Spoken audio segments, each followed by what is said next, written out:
Okay, I think we are live. Double check the audio. Pretty sure we're good. I'm gonna double check.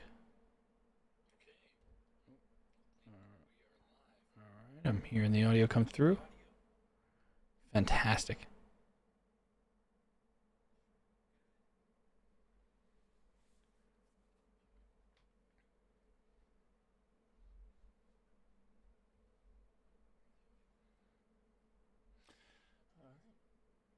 We are ready to get started right on time, guys. Let's get it going.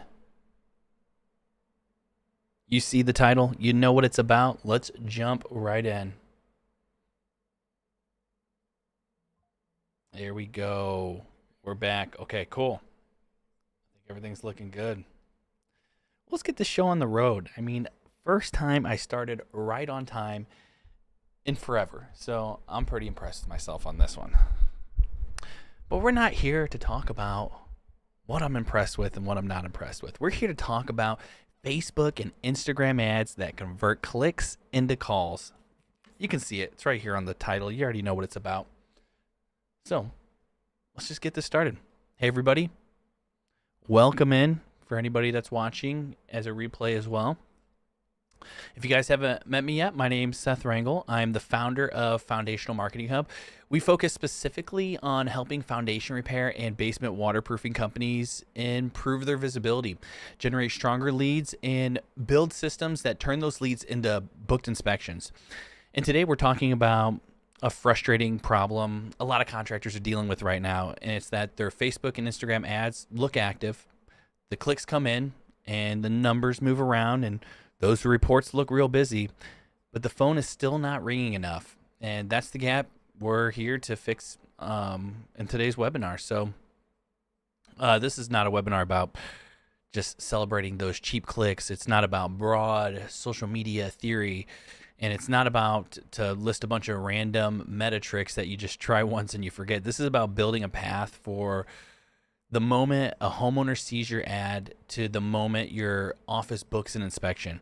Because the foundation repair and basement waterproofing clicks are not the only goal. Calls matter more. Booked inspections actually matter more than all of that. And the real jobs, they matter the most at the top. So stay with me here through the end, because I'm also going to show you a practical resource called the Click to Call Benchmark Table.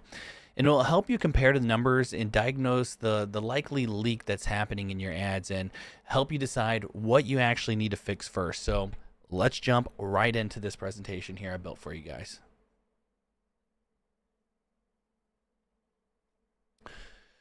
So simply put, why does this matter? Timing matters here, actually. As summer starts to turn, a lot of homeowners' concerns start feeling a little more serious. Water issues that were easy to ignore earlier during the summer now feel a little bit harder to ignore. Cracks seem a little bit more noticeable. Moisture problems will start to feel more urgent, and homeowners will start thinking what colder and wetter weather could make this problem that they're seeing even worse. That does not always mean that they go straight to Google immediately. A lot of people, they're still scrolling, they're still comparing, they're still trying to decide whether the problem is serious enough to call someone. They may watch a video or notice a before and after, or read a customer comment, or click through a learn more button on an ad. And that's where Facebook and Instagram can actually help. Not because they replace any search, they certainly don't do that, but they help your company show up earlier and build that familiarity before the homeowner starts comparing contractors, and creates a second or third touch point that makes your name feel more familiar when the homeowner is finally ready to call. Fall usually makes that market a little bit louder. More contractors end up advertising, more homeowners start paying attention. So August is the time to actually make sure your campaign is not simply just producing traffic for the sake of it. It should be building the trust and momentum that leads to those real conversations that you'll be having here when the rain starts picking up. So let's jump into our next slide here to address that. We're going to talk about what the real problem is, and it's not just meta ads. A lot of contractors say Facebook ads don't work because they've had a rough time with it, but sometimes the campaign is really weak, but a lot of the times it's kind of not the full story here. The bigger issue is It's called the click to call gap. The ad may be doing enough to create that attention, but someone may be clicking because they recognize the problem, but maybe it's because there's something in that chain that's just a little too weak to turn that interest into a real conversation of them calling you. Maybe the ad gets noticed, but it doesn't build enough trust. Or maybe maybe there's something going on with the page after they click, it's a little too generic. Or maybe the form is just asking for too much information. Maybe the homeowner calls and nobody answers. Maybe the follow-up happens a few hours later. Maybe the person was interested but never saw a second message. All those problems can actually make it look like the ad was a failure. And that's why the better question here is not just are people clicking. The better question is, where is the path from click to call actually breaking? Once you ask that question, the campaign becomes much easier to diagnose. You stop trying to change everything at once and you start looking for that first weak link, and then you fix that link, and then you measure what improves downstream from there. Let's jump into the next slide here. It's that meta is not search, it's the pre-search trust. Let me grab something to drink here. So one of the biggest mistakes contractors make is expecting Facebook or Instagram to behave like Google search. They are not the same channel. They don't even do the same job.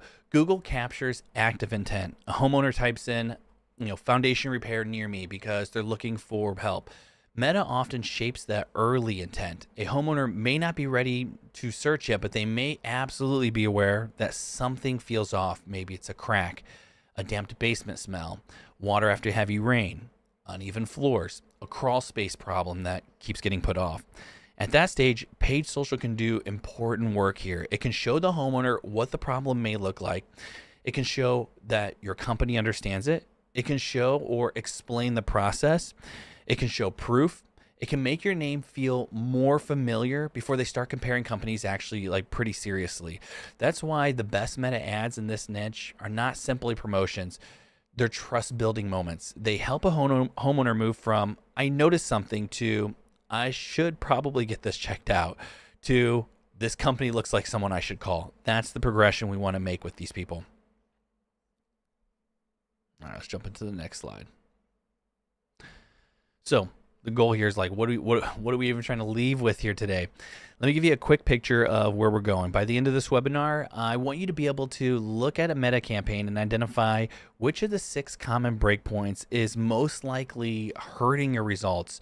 We're going to go look at the trust.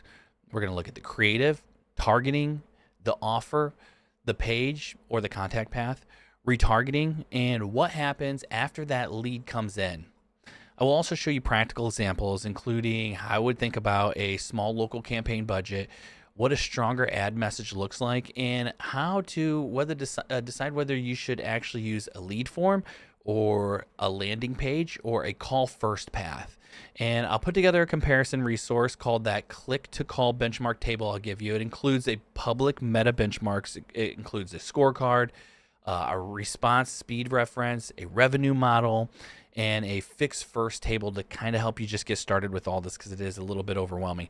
The point is not to make sure that every market should produce the same type of number every single time. The point is to help you kind of compare numbers and understand what they may mean and to identify the first part of the system that you've already built that may need your attention first.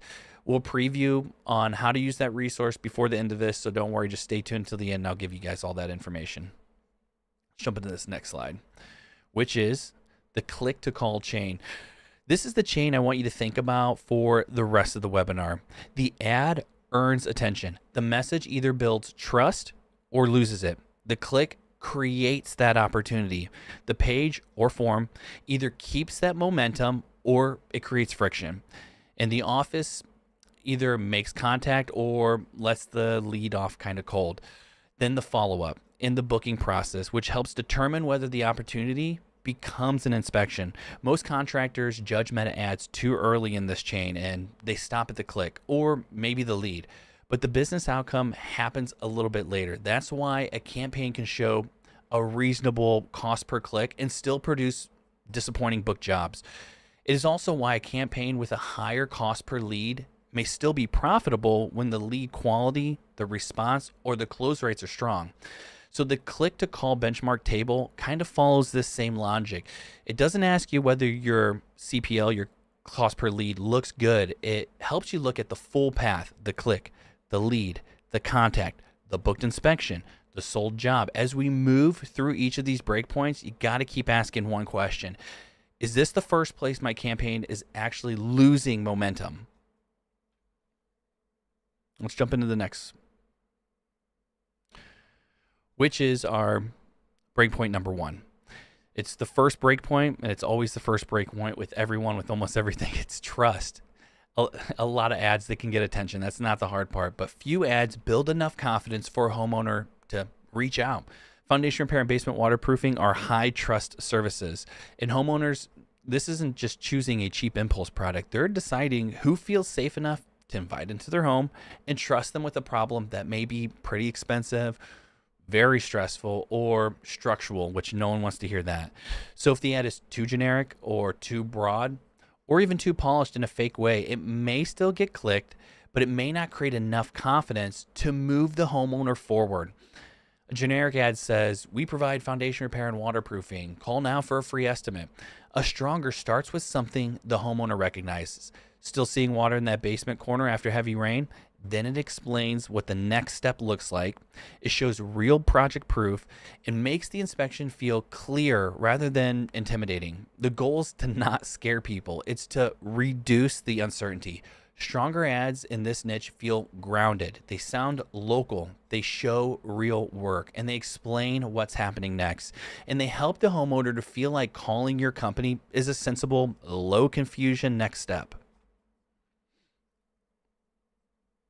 Let's go to the next slide here, which is how to fix breakpoint 1. So here's what strong trust building creative looks like. I would build around 4 main categories. First, problem aware creative. This speaks directly to something the homeowner already notices: water after rain, a crack getting wider, or a musty crawl space, or a wall that looks like it's moving. Second is the proof creative. This can be either a before and after, finished repair, an actual review, or a short project result. The point is to show your company has handled this type of problem before. And third, which is the process creative. This explains what happens when the homeowner contacts you. What will you inspect? What will you explain? What does the next step look like for them? The process content makes the call feel less intimidating. Fourth is review and trust creative. Use real customer language. Highlight communication, clarity, cleanliness, or how the team explains the problem. Here's a simple weak versus strong example. The weak example would look like: foundation repair experts, free estimates, call today. A stronger version of this would be: notice a stair step cracking that looks worse than it did last season. Our team can inspect the area and explain why it's happening and walk you through the next step without pressure. That's the kind of strong version. It's not louder. It's more specific, more reassuring, and easier for the homeowner to recognize. Let's talk about breakpoint 2 here. Now, the second breakpoint is targeting. A lot of businesses think wider is safer. A bigger area, more people, more clicks, but broader targeting often creates weaker opportunities. When your geography is a little too loose, Meta can find cheaper clicks in areas that are technically inside your radius, but not good for business for you. Or, maybe the drive is too far, or maybe the average job is a little bit weaker than what you're looking for. Maybe the team doesn't want to work there, or maybe you can serve that area, but you can't serve it quickly enough to actually compete with the people that are closer to that area. That's why the smartest targeting is usually more intentional. Start with places you truly want jobs from, in places that your crew can serve well and quickly. Then compare those areas against the job economics. The goal is not to actually reach every homeowner who could possibly need foundation repair or waterproofing. The goal is to reach homeowners in a market where booked inspections have a realistic chance of becoming a profitable job. A cheap lead from the wrong kind of area can cost actually more and can be slightly more expensive if you got one from the right neighborhood. And we're showing just a quick little view of like giving you an example of an area. Since we're from St. Louis, we're based out of here, we're kind of just giving you an overview of St. Louis and how it just expands out, showing you from a primary zone to a secondary zone to kind of a zone that's a little bit excluded. When you start hitting that red area, from what I've noticed, it's usually around 60 miles from your main point is where most people are willing to drive out to. Some will go a little bit further, size, 6 or an hour and a half, 90 minutes, but generally speaking, it doesn't extend too much further past that or even go that far to begin with. Usually it's around 50 to 60 minutes is what I'm noticing. But let's jump into the next slide. Okay. Next is we're going to fix the breakpoint too, which is a better local targeting decision comes from an overlap area with 3 things. First, you want to know where you actually want more jobs from. Second, where can your team service the homeowners well? Think about the drive time, the scheduling, the crew capacity, how quickly someone can actually get to an inspection. And the third is, where are the jobs worth the economics? Not every zip code produces the same job mix, same close rate, or even the same average ticket. Imagine your business serves a metro area with like 1 or 2 core cities, maybe 2 strong nearby markets, and then a larger outside of that radius that creates long drive times and then could be inconsistent jobs. The broad setup is for one large radius around the office, but the stronger setup is a focused core around the city and 2 surrounding areas that you maybe want to grow into, while excluding the outer pockets that may actually pay you to reach a little bit further. And then review the performance by location. Don't just ask which areas generate leads. Ask which areas generate contactable leads, booked inspections, or just sold jobs. Lead volume tells you the activity.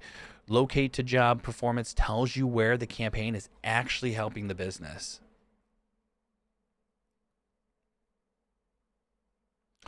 So the next breakpoint 3.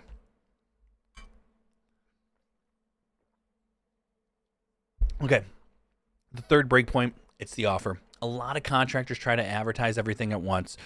Foundation repair, waterproofing, crawl spaces, drainage, concrete leveling, financing, free estimates, call now, all in one ad. And that usually weakens the message because the homeowner has a lot of work to do of whether and decide whether the ad is even for them. A stronger offer, it's a little more narrow. It matches one recognizable problem. It provides one clear promise, and it gives homeowners the one simple next step. That doesn't mean the offer has to be gimmicky. It doesn't need you to create fake urgency or a dramatic discount. The offer just simply needs to answer these 3 questions very quickly, which is this about the problem I have? What will I get by responding? And what will happen next? When those questions are obvious, the ad becomes easier to understand, and it just becomes easier to act on in general. Okay, so how do we fix breakpoint 3? And this is what I do. I just use this simple offer structure. 1 problem, 1 premise, 1 next step. The problem is that the homeowner already sees it. The promise is that the clarity or outcome that the company is trying to help them to get. So the next step and the next action we want to take is, for example, if you say something like, you're still getting water in the basement after heavy rain, we can help identify where it is, maybe entering from, and explain those next steps. Request an inspection. Or you can say something like, notice a wall crack that looks worse than it did last season. Get clarity before the problem becomes too hard to ignore. Talk with our team. Notice that the promise is not exaggerated. It does not guarantee or a diagnosis from an ad. It promises a sensible next step, explanation, inspection, and clarity. That's what really makes the offer feel credible. The more confusing the homeowner feels, the less likely they're to act on that actual ad. The more obvious and safe the next step feels, the easier it is for the ad to create real inquiry to your business and book an inspection. Let's talk about breakpoint 4. The 4th breakpoint is the post-click path. This is where a lot of campaigns, they just fall quietly. The ad earns a click, but the next experience loses the homeowner. Maybe the ad talks about basement water and sends the person to a generic homepage. Maybe the headline no longer matches the problem. Maybe the page is just too slow to load. Maybe there's no clear call to action button near the top. Maybe the reviews are and the proof for what you do is actually buried at the bottom. Maybe the form asks too many questions for the homeowners before they actually trust you to fill it out. At that point, the ad account may not be the real issue anymore. The problem is the message match or the friction that leads up to that. The homeowner clicks something because in the ad it felt relevant, but the page or the form should continue that same conversation. If the ad says water after heavy rain, the next page should immediately confirm that the homeowner is in the right place. It should explain the inspection steps, show real trust signals, and make that next step easy. Do not make the homeowner restart the decision after the click. So, how do we fix breakpoint 4? Not every campaign should use the same contact path. A lead form can work when you want low friction and your office can respond very quickly. The trade-off is the lead form can cool pretty fast. So the speed and quality of that lead follow-up actually matters a lot. And the landing page can do work here. Whenever the homeowner needs more proof before taking an action, you have room to explain the problem, show the reviews, introduce your team, and make that inspection next step feel clear. A call first campaign can work when the problem is urgent and the office is ready to take a call right now. But if calls are missed regularly, a call first campaign can create an expensive opportunity that disappears before anyone even responds. So here's a practical way to decide. Use a lead form when the offer is easy to understand and your response system is fast. Use a landing page when trust, explanation, and qualifications actually matter a little bit more.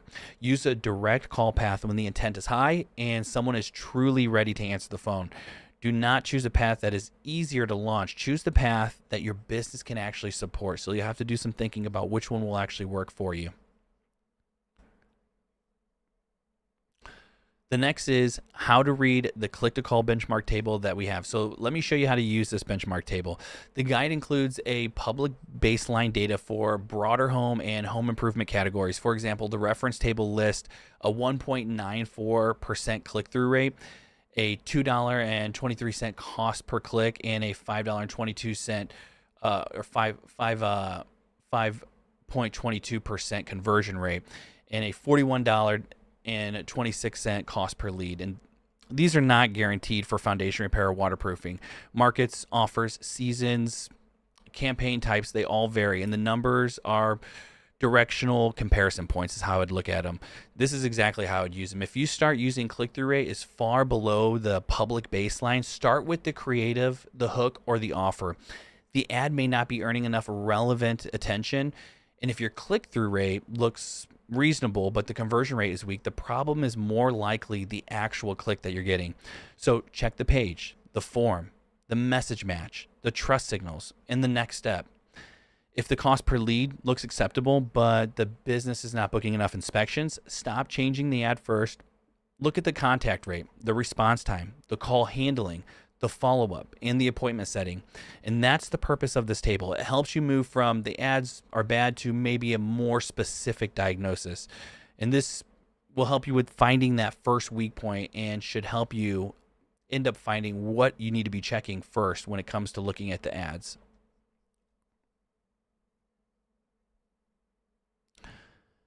Next is breakpoint 5. The fifth breakpoint here is retargeting. Most homeowners, they don't convert on the first click. They see the ad, they get distracted, they compare options, they look at the website, they think about it later, and then just life gets in the way. That doesn't always mean that the interest disappeared. If someone watched part of your video or visited your site or engaged with the ad or opened a form, that person is warmer than the homeowner who's never seen your company before. The warm audience deserves a second message, but do not show them the same exact ad forever. The first ad may introduce the problem.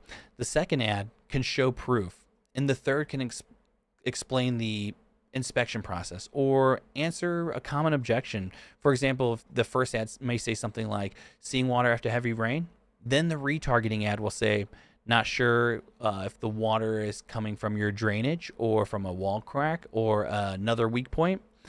And here's what our inspection looks for. That second message continues the conversation instead of just starting it over and saying the same thing to them every single ad. Breakpoint number 6.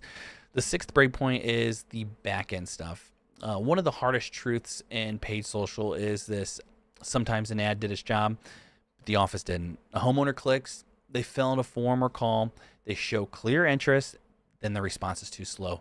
The call's missed, nobody texts back, nobody retries the same day, and the lead just sits there untouched while the homeowner just keeps looking at all your competitors.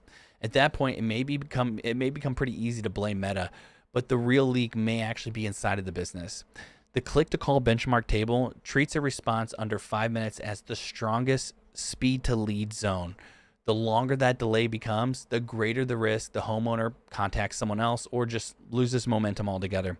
A simple back-end system should include an immediate response when a missed call gets a text back, or a same-day retry, or a clear booking script that you have, and visibility into whether the lead became a contact, an inspection, or a sold job. The ad creates the opportunity. The office still has to convert it into an actual conversation.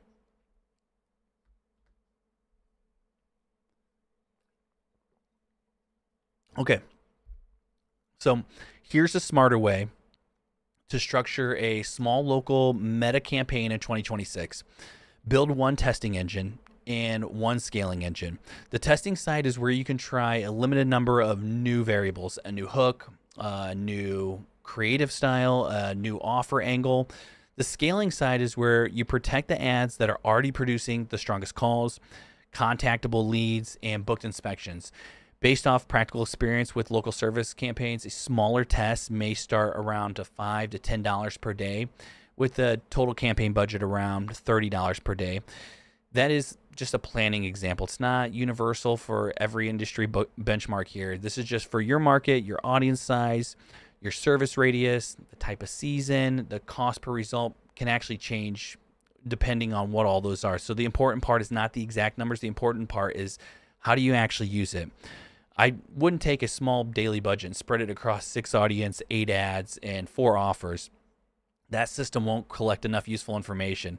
I would just test a limited number of ideas, give them enough time to start producing some meaningful patterns, then move forward with budgets and ads that create real conversations and booked inspections, not just that the ad generated a bunch of cheap clicks and it didn't really result in anything after that. Okay, so here we have is how I would actually take today's lesson into a 30-day plan. Week 1, I would establish your baseline, pull your ad spend, your impressions, your clicks, your leads, your calls, contact rate, booked inspections, sold jobs. Don't just stop at the meta dashboard that you'll get. Connect the campaign to what actually happened in the business as well. Week 2, this is more of the front end leak. If the attention is weak, improve the hook and creative. If the audience is too broad, tighten it a little bit more with the geography that you're targeting. And if the offer is just a little too generic, try to focus it around one problem and just one next step.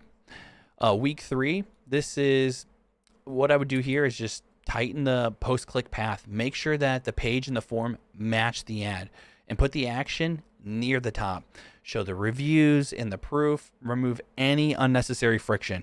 Confirm that call tracking and that the forms are actually working before you do this too, which is really important to do, or you're just wasting clicks at that point. Week 4, this would be improving the back end, tightening that response time, adding a missed call text back, building that same day follow-up, retargeting warm visitors with proof or process types of content. Then review which one of these actually changed or improved that next step in the chain. The goal is not to just rebuild everything at once. The goal is to try to find the first meaningful leak and then fix it before you simply just spend more money on the ad. So what are we going to do next here? So here's the bottom line. Facebook and Instagram ads can help foundation repair and basement waterproofing companies create more calls, but they don't do all the work well when the path after the click is weak.